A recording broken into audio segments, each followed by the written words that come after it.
श्री रामकृष्ण देव की वाणी। भक्ति। भक्ति का अर्थ है भगवान के प्रति अनन्य प्रेम।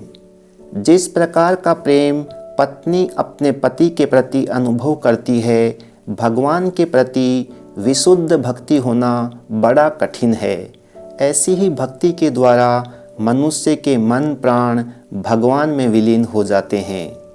प्रेम का अर्थ है भगवान के प्रति ऐसा प्यार कि जिसमें मनुष्य सारे जगत को भूल जाता है और साथ ही अपना शरीर जो इतना प्रिय है उसे भी भूल जाता है।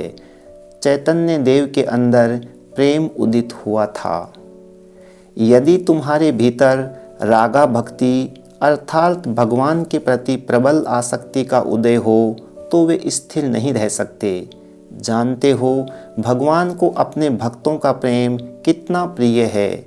जैसे खली मिला हुआ भूसा गाय को प्रिय होता है, इतना प्रिय कि गाय उसे लालच के साथ निगलती चली जाती है।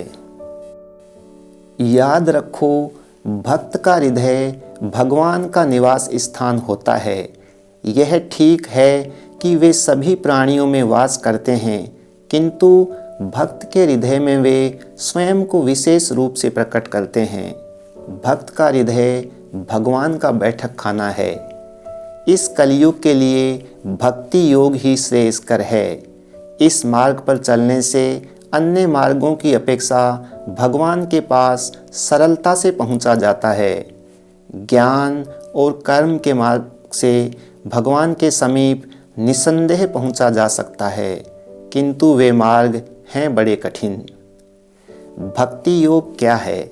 यह है भगवान का नाम कीर्तन तथा गुणगान करते हुए मन को भगवान की ओर लगाए रहना। सादे शीशे पर फोटो नहीं उतरती, वह केवल मसाला लगाए हुए शीशे पर ही उतरती है, जैसा कि फोटो का कांच। भक्ति ही यह मसाला है। विषय सुख के प्रति आसक्ति जितनी कम होती है, भगवान के प्रति भक्ति उतनी ही बढ़ती जाती है। प्रेम प्रीति 3 प्रकार की होती है। समर्था अर्थात स्वार्थहीन, समंजसा अर्थात पारस्परिक और साधारणी अर्थात स्वार्थयुक्त। समर्था प्रीति ही सबसे उच्च कोटि की है। इसमें प्रेमी केवल प्रेमास्पद का ही सुख चाहता है।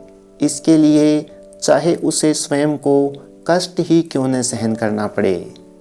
समंजसा प्रीति मध्यम कोटि की है। इसमें प्रेमी प्रेमास्पद के सुख के साथ स्वयं के सुख का भी ध्यान रखता है।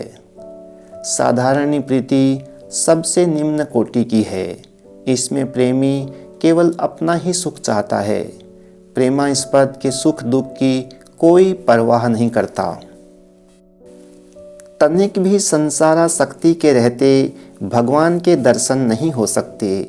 दिया सलाई की सीख अगर गीली हो तो 1000 घिसने पर भी आग नहीं जलेगी, केवल ढेर भर सीखें ही नष्ट होंगी। संसारासक्ति में डूबा मन भीगी सीख के समान है। भक्त का बल किसमें निहित है? इसमें कि वह भगवान का बालक है और उसकी भक्ति के आंसू ही उसका सबसे बड़ा अस्त्र है। यदि तुम्हें पागल ही होना है तो संसार की वस्तुओं के लिए पागल क्यों होते हो? पागल होना ही है तो केवल भगवान के लिए पागल बनो। शुद्ध ज्ञान और शुद्ध भक्ति एक ही वस्तु है। दोनों साधक को एक ही लक्ष्य पर पहुंचाते हैं। भक्ति का मार्ग अधिक सरल है। ज्ञान मानो पुरुष है और भक्ति नारी है।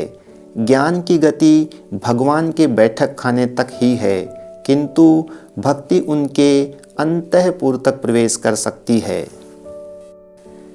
भगवान का सर्वश्रेष्ठ भक्त कौन है? श्रेष्ठ भक्त वह है जो ब्रह्म का साक्षात्कार कर देखता है कि भगवान ही समस्त जीव जगत एवं 24 तत्व बने हुए हैं। पहले नेति नेति विचार करते हुए छत पर चढ़ना पड़ता है। तब यह दिखाई देता है कि जिन ईंट, चूना, सुर्खी आदि वस्तुओं से छत बनी है, उन्हीं से सीढ़ियाँ भी बनी है। उस समय भक्त स्पष्ट अनुभव करता है कि ब्रह्म ही यह जीव जगत आदि बने हैं।